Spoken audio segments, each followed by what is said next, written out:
thank you for being on today. This is going to be a very interesting topic. Honey, please come up and sit with us. We're going to run through a couple of things on chapter 6, and then if we have time, we will get into chapter 7. It starts to get really interesting around chapter 7. But chapter 6 is important because it lays a certain foundation about something. Before I go into the talk today, I want to share with you something, article in Lions Roar, no, Practical, from 2004. And it was a roundtable discussion through good times and bad with Sharon Salzberg, Joseph Goldstein, and Jack Cornfield. And they were talking about bringing the Dharma to America and some of the challenges that they faced in doing that, and what was different about what ultimately landed as opposed to what they were taught. And the reason why I'm bringing this up is because I want to share with you, particularly those of you who've not had any kind of immersion in what is commonly called, it's not really the real thing, esoteric practice or something beyond just using the mindfulness for our like mental well-being and all of the psychological constructs that go with that according to our particular culture. And so that he asked the interviewer asked them if they was there this notion for them that they could become enlightened. And so Jack said, well, no, it wasn't for me. I think it's the same for a lot of thinkers. You look at your own life and you think that there's some potential for having a better life, maybe living wiser. And he said, and I was suffering a lot. And so, no, I wasn't looking for enlightenment, but just a better life. So Joseph said, for me, it was about enlightenment. He said a friend had been reading from a Tibetan text on the empty nature of mind. And just by listening, I suddenly understood things in a very different way. That was a powerful moment that transformed his life. And he said, so yes, I definitely had the aspiration for awakening. And so,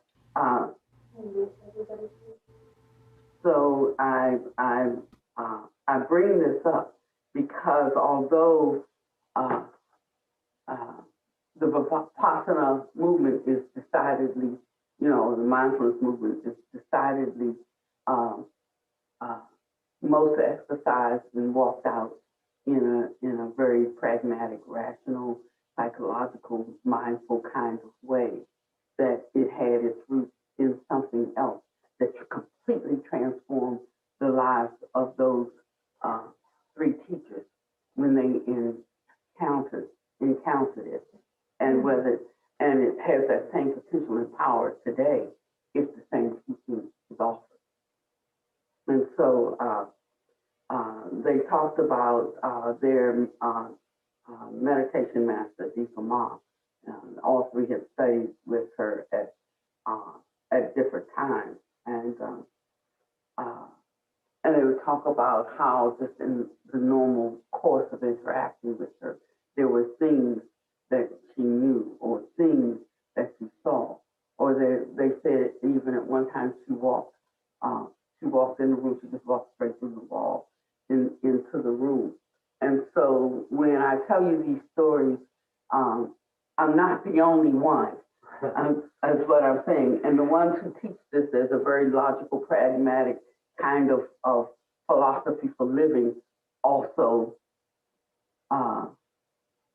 verified these experiences and what gave them the deep roots that allowed them to press forward into whatever, are towards the highest uh, mark of attainment and realization. But there was something out of the ordinary that happened that sparked them. There was some kind of a transmission with a living teacher. That's why the Buddha. I mean, one of my masters told me like a dead master is like a dead husband, just of no use. And so she wasn't like being disrespectful, but she was trying to teach us a truth, about the aliveness, the vitality, and the capacity for the living Dharma to awaken, resonate in you, and to awaken something in you that utterly changes the course of your life, changes the structure of appearances, how you put things together, how you see and know and walk in the world. And to the extent it does that, one is motivated, So it's like a little leaven leavens a little. A lot of leaven leavens the whole lump.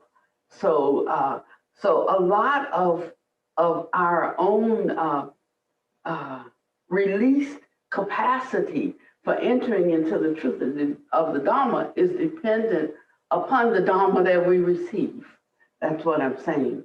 That's what I'm saying to you. Not just the Dharma I'm interested in, not just, the way I like to hear it, not just, but just being open to the vastness of it. And then something finds a way in through that opening, of however many billion people there are in the world. Each one hears, according to their own perceptions of things. But every once in a while, there's something that zings right past your perception and goes in, it goes straight to the heart.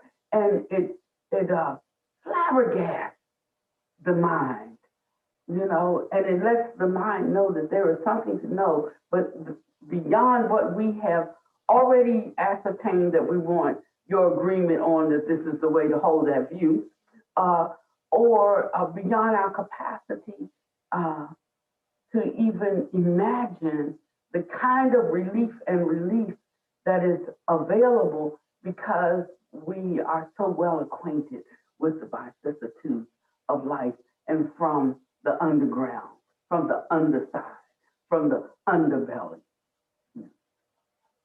And so the speaker asked them, he said, well, we don't really talk about it the way they did, the way our teachers did, because Western psychology is different. Here, self-judgment, self-doubt, and feelings of unworthiness are common psychological patterns. Their prevalence was very surprising to me when I came back to America as young people and began teaching. In Asia, when people here finish the course, they don't internalize it and say, oh, I'm so unworthy. Oh, I'm a bad student in the way that they do here. He said, so we can't talk about it, for example, the way our teacher Sayadaw Pandita did, or that Deepa Ma did, because they were holding the fruit of realization, holding it to a very high standard. So it's just a matter of the standard that you're looking for. And so the question was, have we lowered our standards? And Joseph said, well, I wonder whether we Western teachers lose something by not pushing the envelope. I've thought about this a lot. This was in 2004. I've thought about this a lot. Do we really hold to the highest standard in our effort to accommodate the or do we accommodate the very real psychological issues that beset Western? It's a bit of a dilemma. And I can imagine it certainly is a bit of a dilemma if you're a psychologist. There's a difference, I think, between a psychologist and a Dharma teacher. Of course, most Dharma teachers.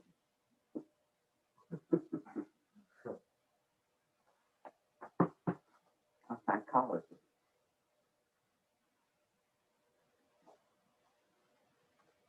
So something got in the mix, you know, and it says, we talk about enlightenment. It's important to do it, you know, but here it seems to play into the ambitions and the judgments of students, but still maybe to give a sense of possibility.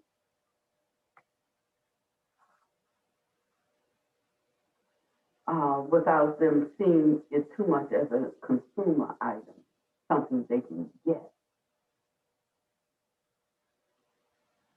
It says, and second, many students may already have a tremendous insight into selflessness or impermanence, but there's something unstable about their understanding. So they got the folks that come in like, some come in like, I'm enlightened, you know, and then they'll say something and, you know, like they're so totally not. But they think they are, and if you don't authenticate their enlightenment, then they're upset. They're upset with you. Or sometimes people come in, and they come in because they want us to create a teaching environment for them. You know, they come in, they're confused, don't know which way is up, but they have a certificate, and they've said 15 retreats, and they want me to give them a seat. I want me to turn some students over to them so that they can start teaching them. Or have not been found faithful over a few things, but then they want to come and take the fun. And this is prevalent in Western, or what we call like American Buddhism. We have a little too much American and not enough.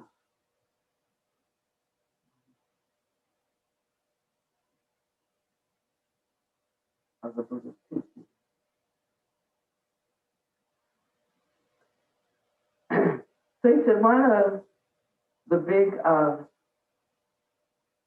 changes, you know, since 2004, one of the big changes that we made is the degree to which in teaching we address the psychological and the emotional issues of students. When we first came back, we didn't really go into that much. Because I think this is one of the contributions that the West has made to the teaching of Dharma. And I think that the quickest route is a straight, direct path.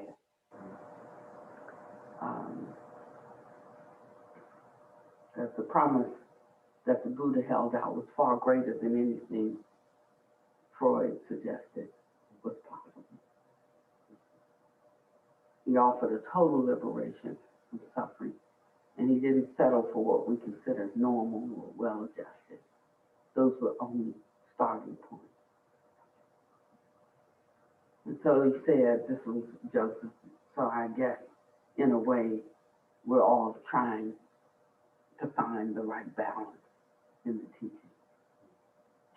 So Jack said, I disagree with the way Joseph articulates things. Maybe I disagree with the way he even sees them. And they all laughed. He said, I sense a false dichotomy between what Joseph refers to as a psychological issue on one hand and emptiness on the other. So that's why I'm giving, was along with Pandit a retreat at the beginning of next month. It's only, it was really only open to the Dharmacharya students, and of course all Dharmacharya retreats are open to the current students to the Dhammacharyas, on the ministers who have graduated. But this year I'm opening it up also.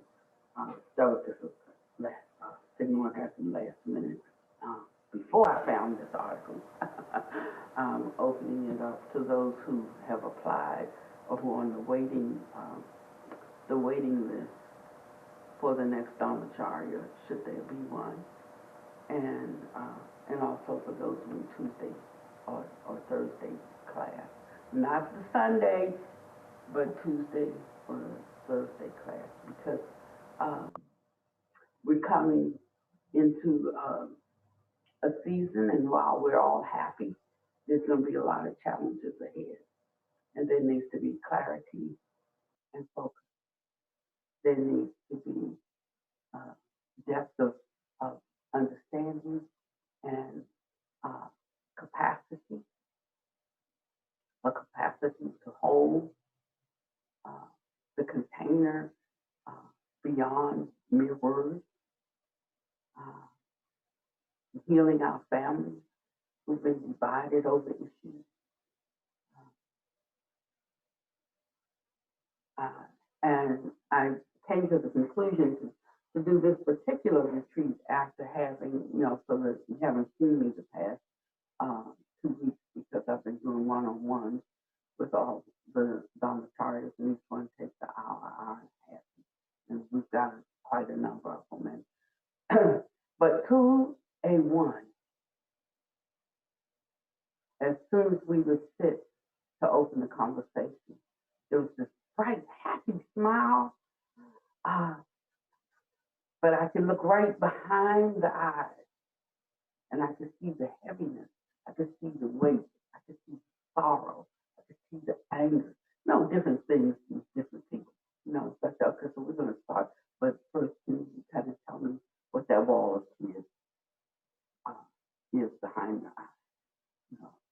Or because one knows the thing about knowing something. You can fool some of the people some of the time, but you can't fool all the people all the time. And as the Dhamma starts to take root in you, it becomes difficult for you to be fooled. I can get this right through that. It's not anything other than just being able to see right through that. Whether you have an affinity for the person or you don't have one, it just still doesn't stop you seeing. A lot of times when we like somebody, we don't want to see this, we don't want to see anything we don't like. That's that faithful quality.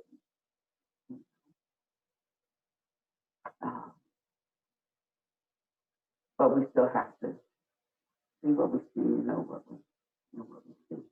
And so as soon as we would miss it, then the floodgates would open. The tears would come. The one who's struggling so hard to be perfect, because he just got this great job, moved from one area of the organization to another area where now he's like the Dhamma facilitator and so forth. He's got to live up to that. So I could see all of these pressures and all of these, I call them false starts.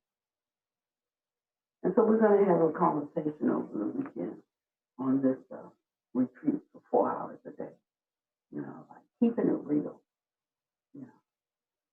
so we can get it right. And we're going to be talking about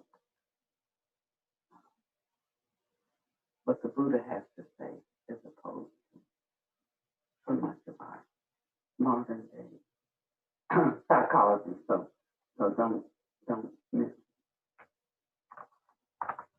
And so I found that it was a very interesting article. One part I had to laugh at, and near the end, I'm laughing, but it's not funny.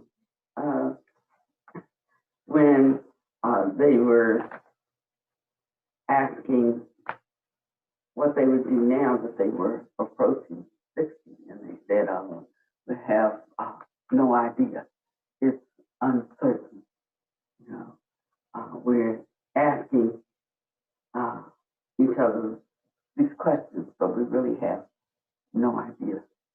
I'm 70 and planning to be for 80.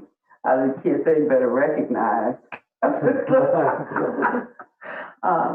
So there is the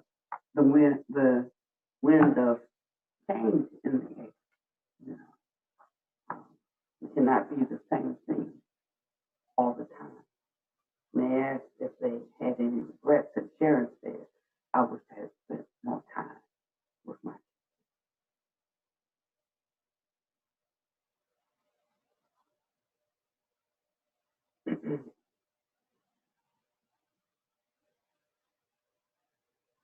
She said, I don't call it a regret having had to spend so much time with the administration of the organization to create something.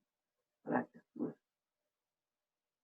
I spent more time with my teachers before they died, is what she said. So let me add that part, before they died.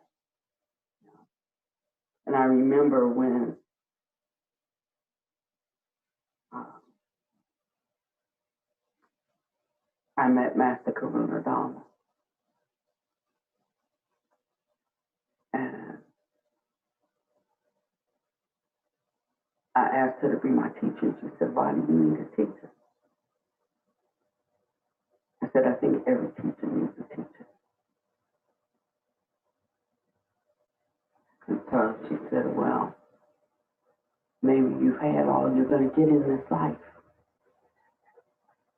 And I said, no, because I think you can be it. Otherwise, like, why would I be here? You know, I said the same thing when I met Bernie. And he says, oh, no, I'm not accepting any more students. I said, you must be, because I got the signal to come in and see you. And he laughed, he threw back his head, he plucked a rose, got down and prostrated and handed me the rose. And that was him giving me his transmission. So sometimes we have to press in for what's available for us and not get waylaid or sidetracked by all the things that we like in the world. Because the time will come when they won't always be available. They'll miss opportunities. There are definitely errors of commission that we make, but I would say more we have errors of omission. Woulda, shoulda, coulda, the things that we could have done.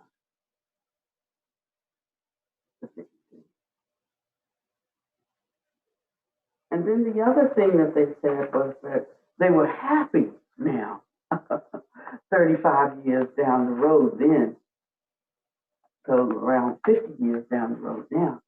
They were happy that they had moved from that space where they would secretly ask each other, do you think that we'll be here next year?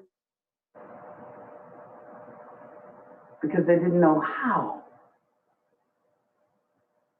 they were going to take care of what they were a part of creating. Because it's not all on them. And they said, you think we'll be around next year? You think Barry will still be here? And it said, yeah, don't know. He said, but the years were good to them. The Dharma bore fruit. And they're still there. So we want to go into chapter 6.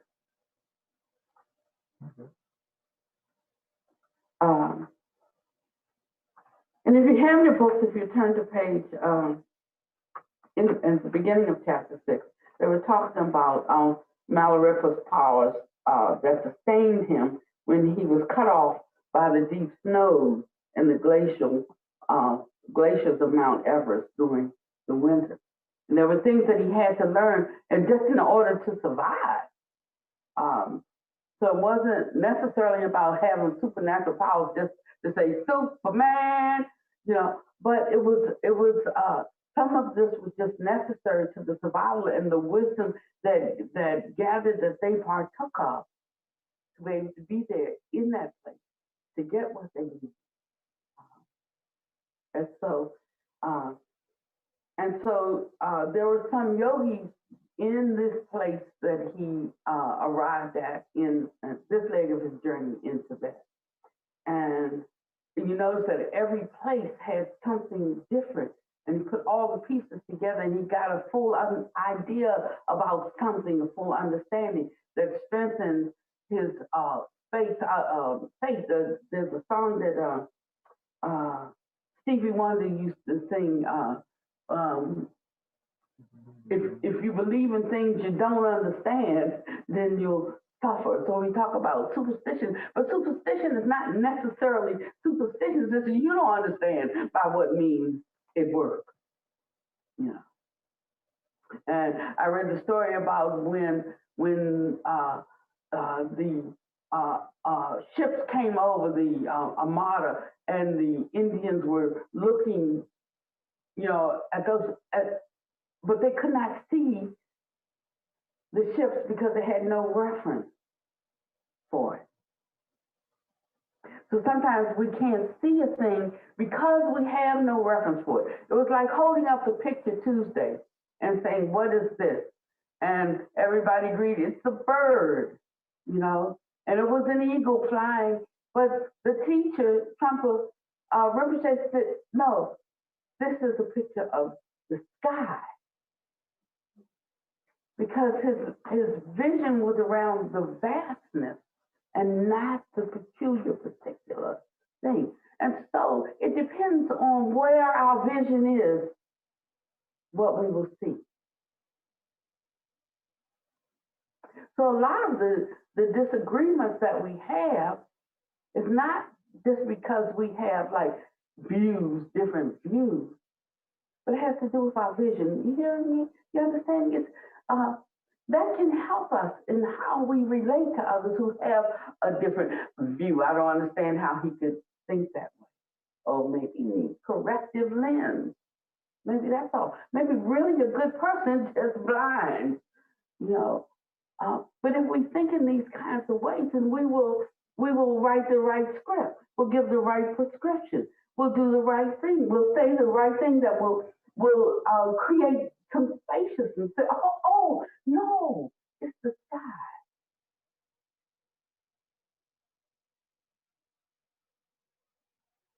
And that's where we are in such a prime position, some of us, in this very moment. So no, maybe I didn't go out with my picket saying I want it all, I want it now. But it doesn't mean that I'm part of the problem. Maybe I'm an opponent, or even an ophthalmologist.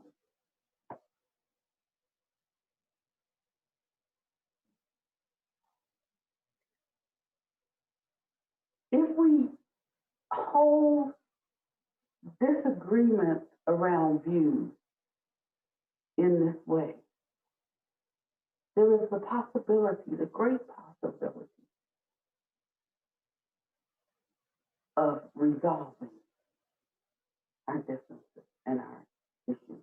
But of course, the strong has to bear the infirmities of the weak. This retreat, we named it "Stop Peddling Fool's Gold."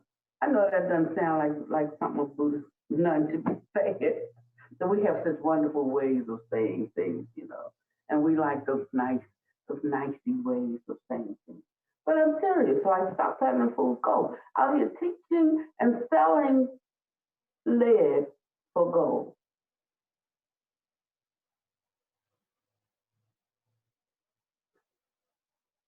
Or bringing the same egoic need into the Dharma hall to be recognized as a teacher, and we don't know which way is up. Can't even take care of the issues in your own life, and you want to tell people how to live. It's got a teaspoon of Dharma. The opportunities open up when the works of sin, when these are things that we have to know, and we don't even have to take this personal, because it's not personal. It's only personal when we try to make it personal to us and what we need or what we want or how we want to present or who we want to be or these kinds of things. That's when we actually make it personal. In the beginning, it's not personal. It's just how it is. And we take how things are and we make them personal to us. Buddha said, no, just leave it all out there.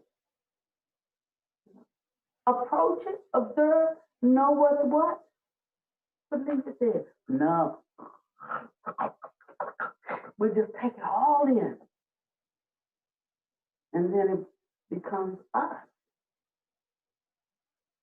So it's impersonal in this sense. And we're so used to everything being so touchy-feely. And we love euphemisms in this world so that we don't have to be confronted with our stuff. But that's the long and winding road.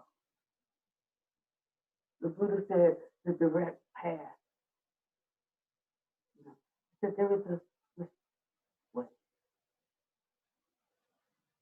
We're afraid of the pain of realization. And so we reject really knowing where the food goes. So he talked about, what these students had to learn on page 96. They had to learn levitation through the practice of special breathing exercises so the body becomes light. So light, he said, that sometimes they had to be weighted down to prevent them floating away. And I said I had seen levitation in India, but he laughed and said that was child's play. That first of all, I take a boy that's over 14 but under 18, because the power of the Langompa is obtained only after a long course of probationary exercises. The breathing must be carefully regulated. The devotee must have perfect control of his mind and body. The body must be completely motionless. There must be the ability to sink into a deep trance, which enables him to use inner forces, thereby reversing the polarity at will. And then he talks about, he understands some of that.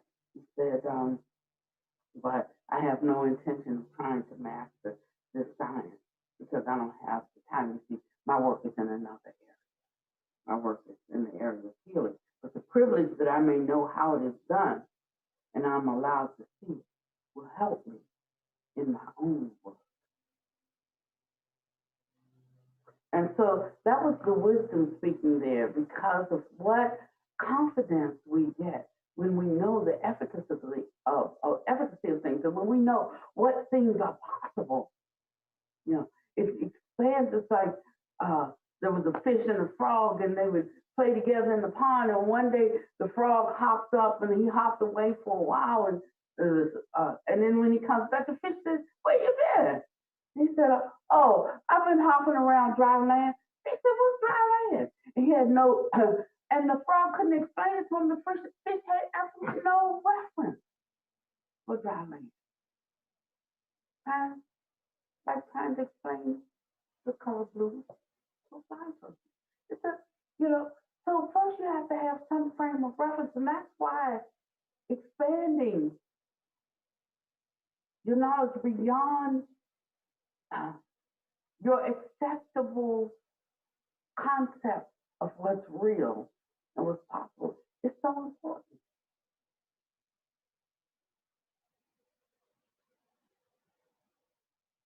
There's a song we used to sing, "What comes in through the ear goes to the heart." That's how children learn to speak. They listen. And what comes in through the mind, through the eye, can fool the mind. That's how grown-ups learn to be so blind. So it's known by heart. The Dharma must be known by heart if you be truly free. here's a word. He said, it comes by him. He said, here's a word to let them in your heart. So he said, so we only take like 3 students at the most throughout our whole life.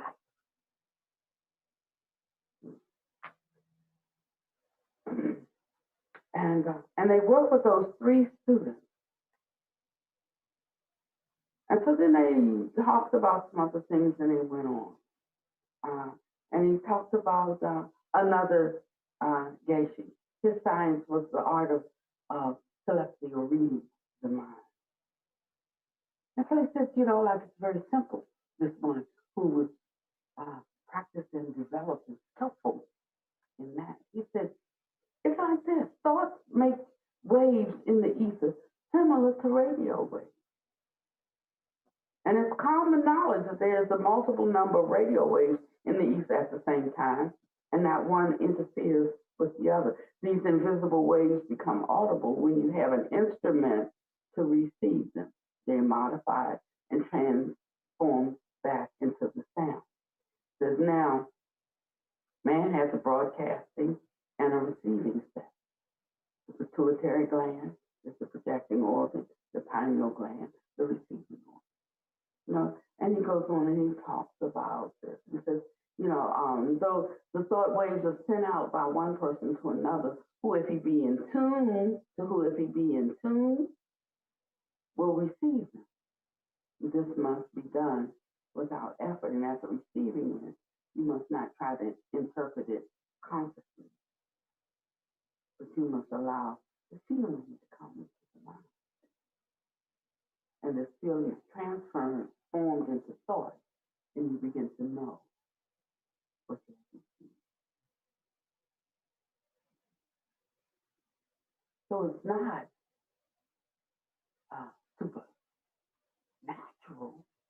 actually natural, but it is super normal because we're so low in our understanding, like children, like totally off focus with our shiny objects and our glittering toys.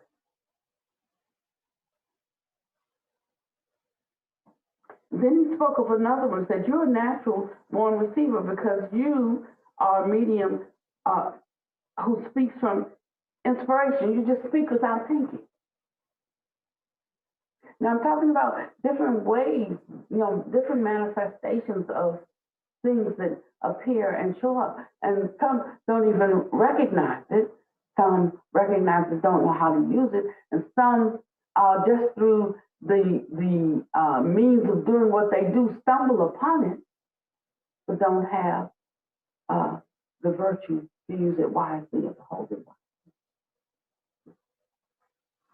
And so they talked about this for a while. And then they went on, and he said, there are greater things in heaven and on earth that man has yet to dream of.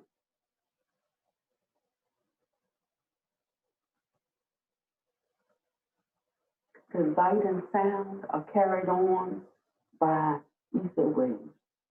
So too is thought and feel. Also, it's like when you get into a cramped environment, you can know that this is true. Like if you get on the elevator and the 2 people were just arguing in the elevator. Or if you get on the elevator and the 2 people were just embracing and there was sensual arousal in the elevator. I got to do step on the elevator,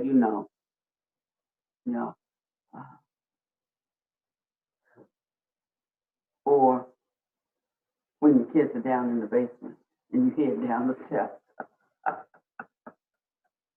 They think they're so slick, so smart, but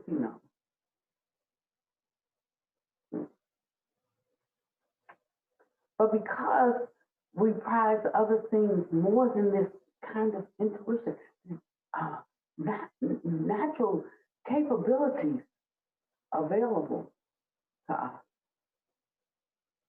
we end up being, could I say you end up being grifted? I know what a grifter is, but you end up being grifted. Hustle. Yeah, you end up being hustled.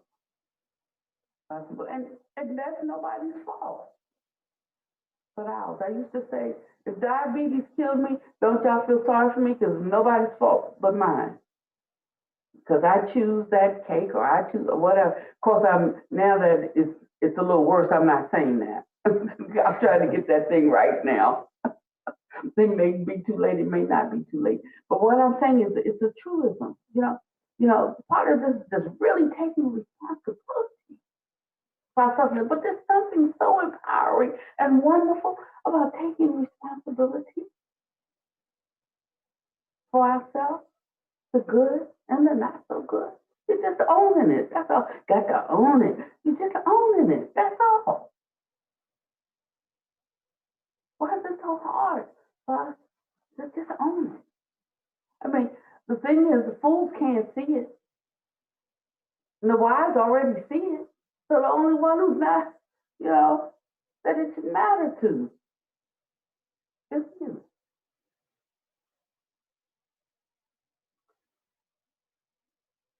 So then they went on a little ways.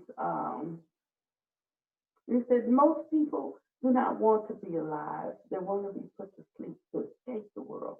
They don't want to face up to things like children. They want to hide behind their mother's apron strings to shelter from the storm. But what is the storm? Is it not our relationship with one another? That's the storm. We must be conscious of that relationship every moment. But if you treat it like a piece of furniture, there is no relationship. There's only true relationship when we understand ourselves, when we own our own actions. Only then can there be freedom. He said, I've never seen it like this before. He said, no, my son, that's because you did not understand yourself, your thoughts, your motives, your feelings, your creed, where it came from, and how they arose. But when you get rid of all things of the self, then only is the truth. Then only is the truth known.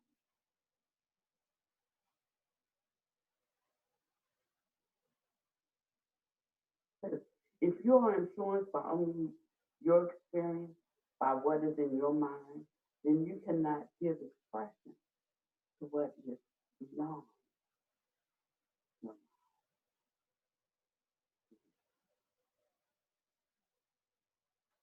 And so that's the balancing part of, you know, having your own experience. When one truly has an experience, they have actually yielded and given way to something that is beyond their mind.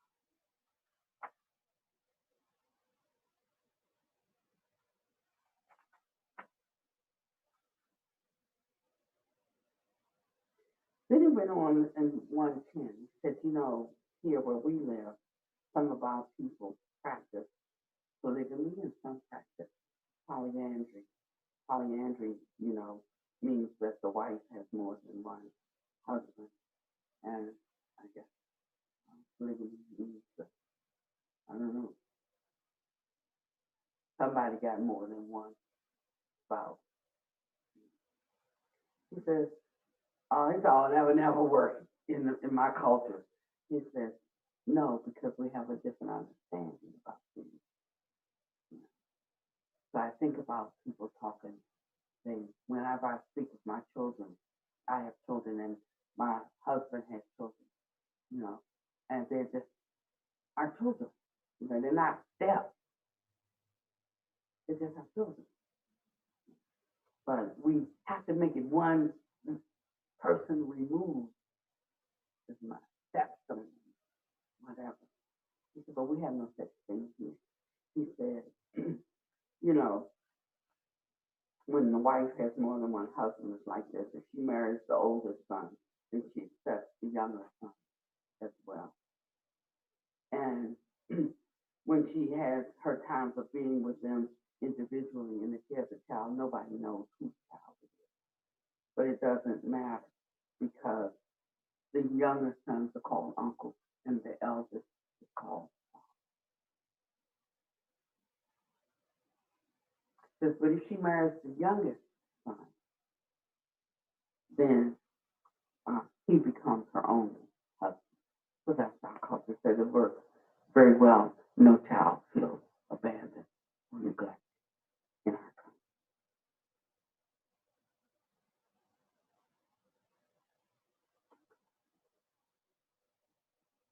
So he said the infant mortality in Tibet is very high.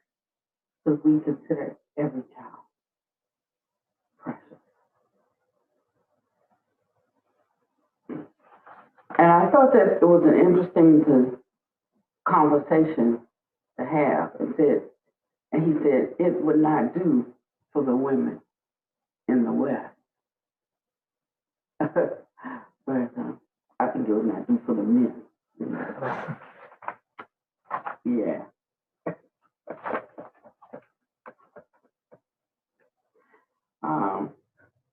Says here, men and women very seldom have jealousy. When the husband or the wife displays interest in another, they understand that. And it said, and it's considered no disgrace for a girl to have a child before marriage.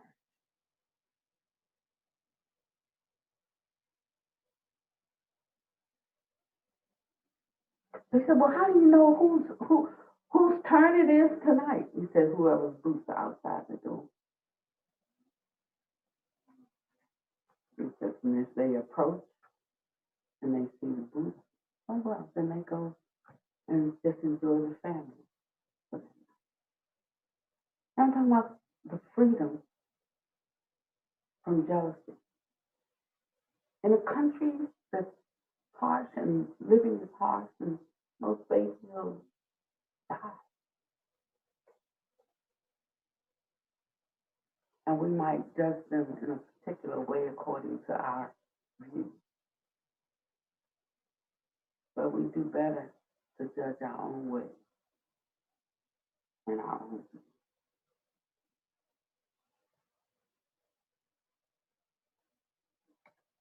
So he said the powers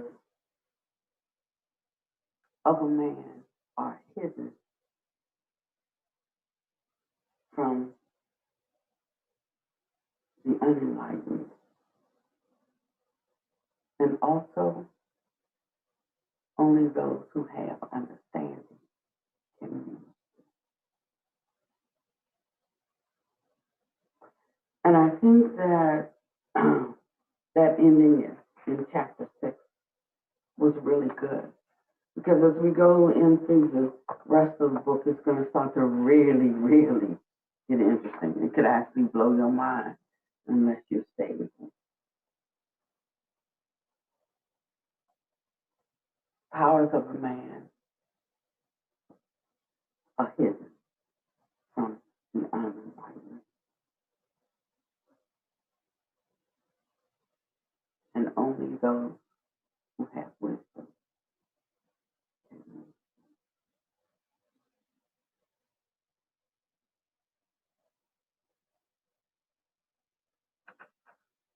He said it was grand to hear from such a great sage. It was sincere talk. I felt happy and turned in for the remainder of the hours left for rest, looking forward to what the dawn would bring.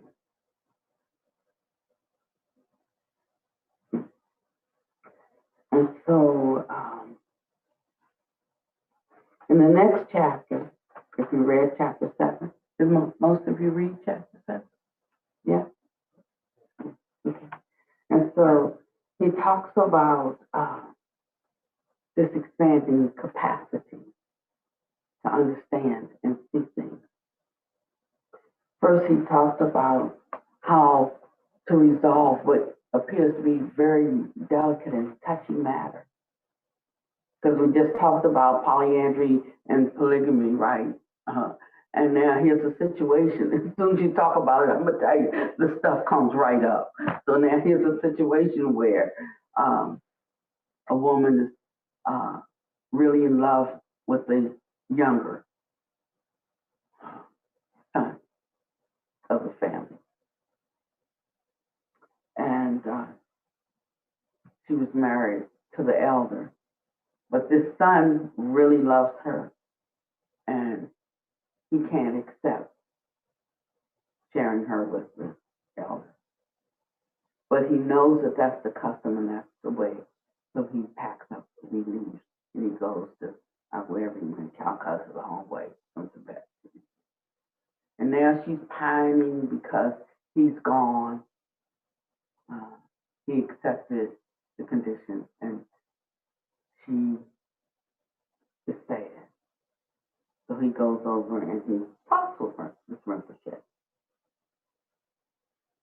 And he says, so what is it that you would like to do? She said, I'd like to go and join it. He says, well, what about the one that you, belong to? What about him?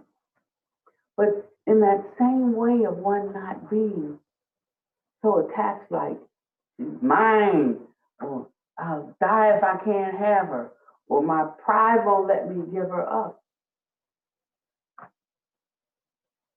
He let her go. The two came together and they had a marriage living the way they want. He says, and what about the other brother? Oh, he's been settled quite satisfactorily. And he's married and happily married. And so this is the way life is. Sometimes, I was in a Pentecostal church and I made a mistake in my marriage. I was a child, I was young. I was 18 when I first got married. I didn't think that was that young. In my mother's day, they got married really young. My mother was 13. So 18, I thought I knew everything I needed to know. And I got married and it was difficult. So I thought after like 10 years, okay, enough of this. It's time to get a divorce. It was, it was definitely a mistake. I knew it. He knew it. So when we talked to our pastor about it, he says, what God has put together, let no man, put asunder. I said, God ain't had nothing to do with this. Where at the intersection where me and this fellow met, God was not there. And so I divorced. Of course, I got put out the church, But then when the numbers started dwindling, I got invited back. So it all turned out happily. But I wanted to say something, and I'm not advocating, leaving your partners, hooking up with other folks. I'm not saying any of that. What I'm simply saying is that if we look beyond the view that somebody gave to us around particular things, because that's what you see a lot happening, going on today, is people have views that somebody gave to them and that they accepted. Maybe someone's like too lazy to do your own research.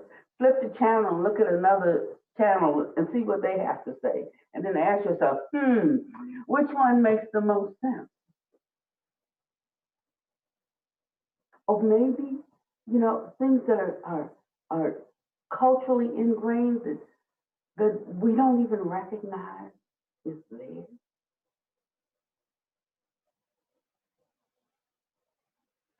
No, like sometimes I'm in situations, um,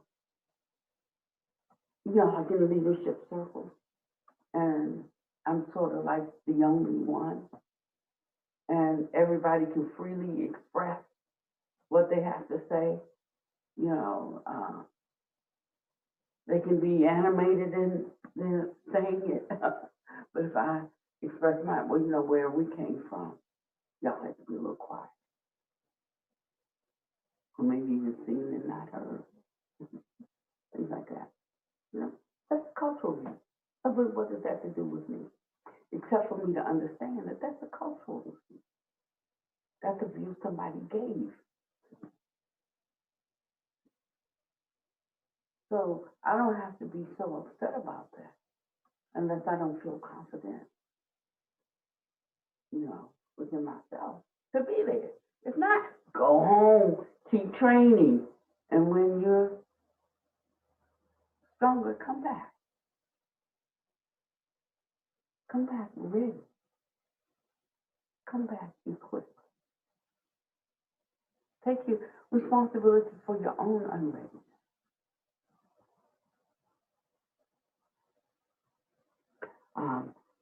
I spoke up in a conference the other day, and no sooner had I said what I said, which was not scary, it was like just simply the truth. And so what I said put a person on edge. Now, it wasn't my intention to put her on edge. When I saw that what I said was more than she could handle, it wasn't directed towards her, it was just a statement. But when I saw how she received it, I regretted that I didn't recognize she was too fragile to just be able to hold a statement.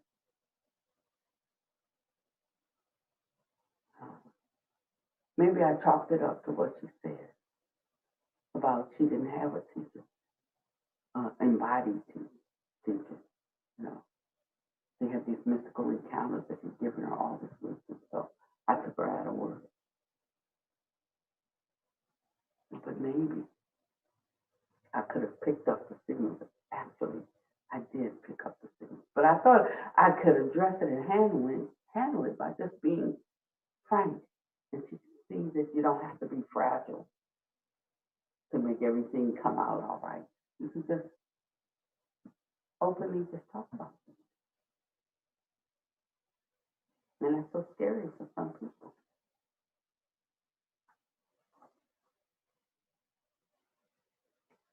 And so I wish I had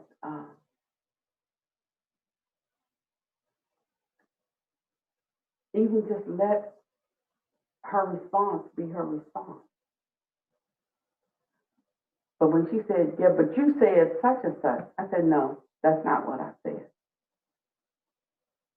Maybe that's what you heard, but that's not what I said. I said, and I repeated the sentence. And right there, doors closed. I just cut it off. I just closed out the possibility of communicating with her. You see what I mean? So even if I was right, they would be right, or do you want someone to understand? And so with all of our getting, we have to get understanding. Because the whole mass of suffering is around, what did you say? It's a test. No, not today. Today, he talks about it's around relationship. Yeah. I mean, we don't have a relationship with the wall, the cushions. Well, maybe some of us do with the cushions. The carpet, the car. Well, some of us do with the car too. Everybody has a name for their car, except for us funny. You know, but it's really people. All these other things, you know, crop up, but they crop up because of us, you know. But the wonderful thing is if we create all of this massive suffering, then who do you think is going to resolve? Hmm?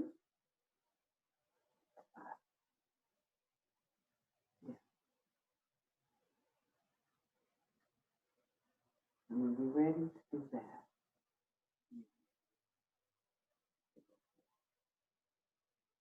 so that was what I got out of chapter 6.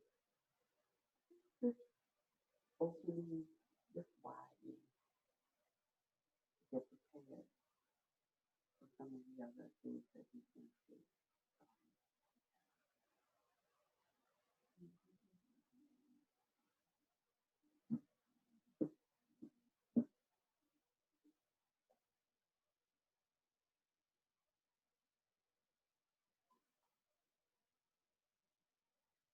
Sometimes when we hear the practice being expressed in its inner and outer concepts, it seems like more than we can deal with, more than we can understand, more than we can handle, more than we can do.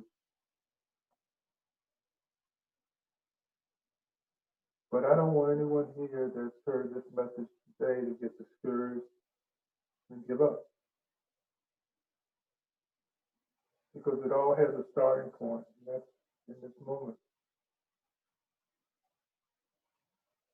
And it all has an ending point, and that's when we transition. Between those 2 points of light, there's just us doing our work. And everything is Dharma. So we don't have to go to Tibet. We can stay right here in this crazy place. But we can practice and we can learn from others and for others because of others.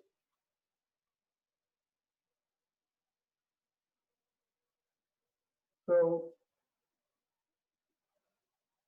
going back to the article with the teachers on mindfulness, and I have no disagreement with anything they've said because that's their reality. And I can't dispute someone else's reality because there are many truths. And when someone expresses what they see or what they hear, they're talking about what they see or what they hear through their lenses. And I can't dispute that because I can't see through their eyes. I can only have a report of what their eyes showed them. But what we can do is to make sure that we have a very healthy respect for each other, and especially for the Dharma or any Dharma that you're practicing that promises to make you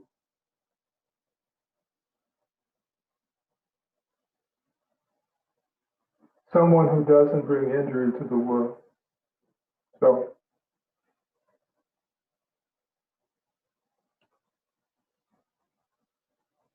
if we can just remember a couple of things, because this is a whole head full of teaching here, especially when you get into the special powers, the supernormal powers. And we can't even stop getting angry. You know, and here they're talking about flying and many lives becoming one and one life becoming many. Reading minds.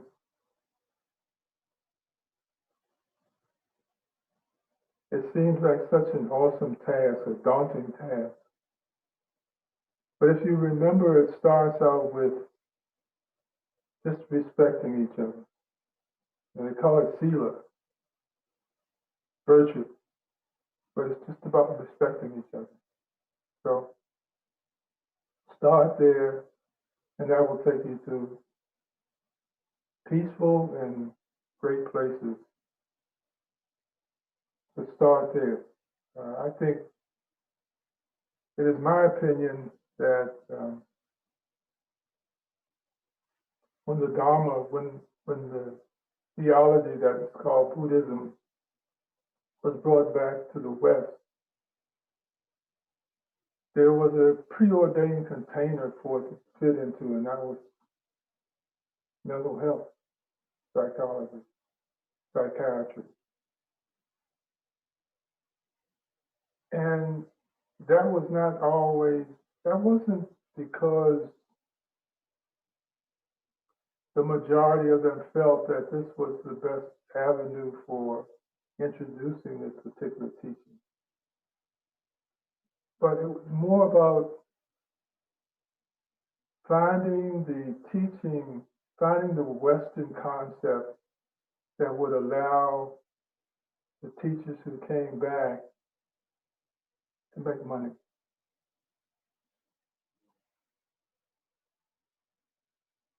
So it's time to let that paradigm go and evaluate your practice by asking yourself every morning and every evening, how did I do today? Did I hurt anybody today? Did I disrespect anybody today? Did I put anybody down today? And if I can look at my behavior in a day's work, a day's being, and give myself a good mark, that's the beginning of the whole thing. That's the beginning of understanding. That's how we generate and perpetuate love and kindness. We talk about bodhisattvas and what we want to do and how we want to come back, but we don't do that while we're here. As a clear example, we've got the coronavirus that's decimating our country, it's decimating the whole world, really. And yet and still we can't get people to just stay home for one day, Thanksgiving. All of the experts, the medical experts, are saying that this is a way to adjudicate and diminish the impact of the virus on the population. And all you gotta do is stay home one day to do this. And still they've got airports filling up, people taking tests so that they can know that they're clean or clear to travel without listening to the caveat that says when you take a test, that's just a snapshot. That's when you take the test. That's not a guarantee that tomorrow you won't get COVID. Or you won't have activated COVID in your body. One day. And we as a group of people can't even do that. Can't even show the love for one day. So it's understandable how difficult it might be to be in love with everybody all week long. But that's what we have to try to do. And if you can do that, you'll know that you've got this thing under control. You don't have to float, you don't have to fly, you don't have to sting like a butterfly or bee. You just have to commit to treating everyone else in the world like you want to be treated, the golden rule. And if you can do that, you've got this. You can drop the mic and walk away. I appreciate all of you. I hope that everyone here has a very pleasant and peaceful holiday. Give thanks that we are in a space and time where we are privileged to hear the truth, and we're privileged to practice the truth. And so, peace and love to everybody. Enjoy your turkey or your veggie burger, whatever floats. Well, not everywhere. And enjoy your day. See you soon. Thank you so much. Are we? We're gonna meet Thursday. Okay. I'm hearing some news flashes. So we're having our family meal here at Heartwood at 11. We have some monastics that finish their meals before noon, so we're going to eat early so that they can participate with us, or we can get to be with them. But we've never canceled a Thanksgiving Dharma, because some people have no one on Thanksgiving. They not with their families, because their families they couldn't get along after they became Buddhists. It's one thing that I've learned, that the holidays are particularly important when we estrange from our families. So we will be here on Thursday if it's nobody but me and Pranyadeepa and somebody to turn the system on. And I guess we'll see.